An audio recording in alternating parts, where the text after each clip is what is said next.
I just drank so much coffee. Can you see my fingers trembling? Is that just me?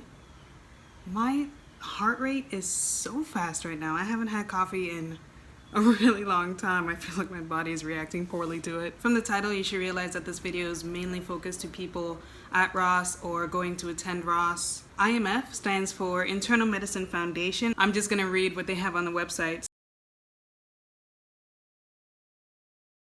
So that's the program that I was in for 6 weeks. I think the majority of that I did daily vlogs, so you guys can go back and watch that. It takes 5 to 6 weeks to get your grade from that program, so I recently got my grade. I got a 92.10, which is an A.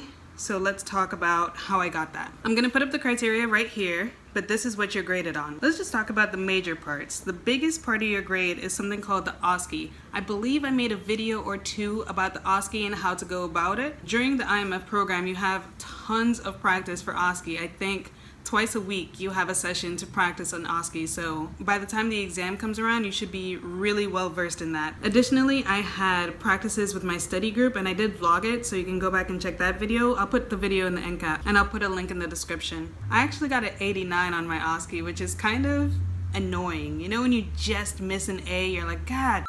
So the OSCE consists of the patient interaction, when you're actually talking to the patient, doing the interview with the patient, building rapport, and getting the information for why they came in today, and the note that you write after. There's no rubric. They don't give you a rubric to tell you what is actually tested, how many points per what is tested. I'm not going to talk too much more about the OSCE because I did make videos on that. The second biggest part of your grade was the clinical clerkship assessment. So in addition to going to the Ross building to have the hands-on training and the OSCE practice and all of those things, all the students were distributed around clinics in the surrounding neighborhoods. It's like doing a rotation. It's like doing an internal medicine elective. The doctor that you're working with, he or she has to write an assessment about you. To be honest, it's most likely not the doctor that's writing it. It's probably the office manager. So that's why it's a good idea to be friendly with everybody in the office, not just the doctor. Don't ignore the nurses, the office manager, the receptionist. All of those people could have an influence on your score. It's not very, like, I got 100% in this. It's not very hard to ace that category. Just be professional, be nice. As far as impressing the doctor goes, be very knowledgeable, do all the readings. Your doctor might actually give you readings, or the readings that you do in IMF will correlate to what you're doing in the office.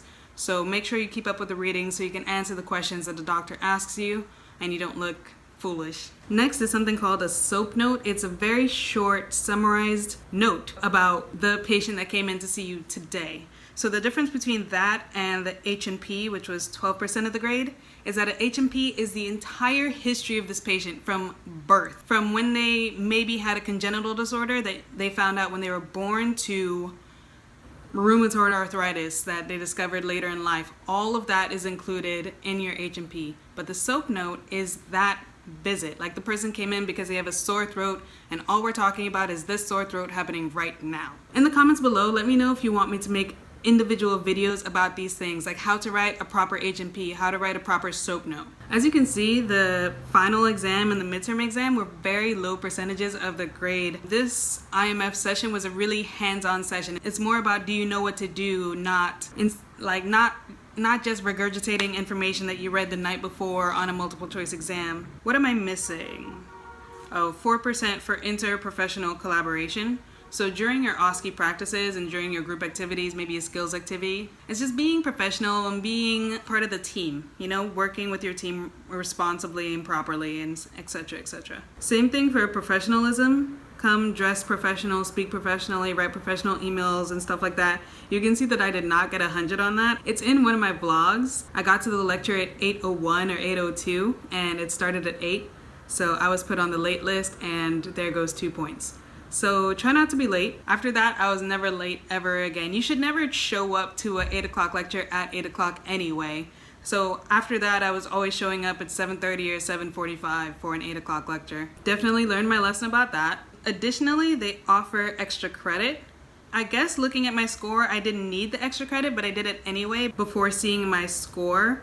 Your scores aren't updated while you're in IMF, by the way. All of these scores came in after the program was already finished. So Just in case I did the extra credit. I wasn't sure that I would need it or not, but I did it. And yeah, that's it. Those are all the scores. And that's how IMF is broken down. I know Rossi's in first semester, second semester, all the Rossi's under fourth semester, you have no idea what IMF is like. You just know that you go to Miramar, Florida, and something happens for 6 weeks.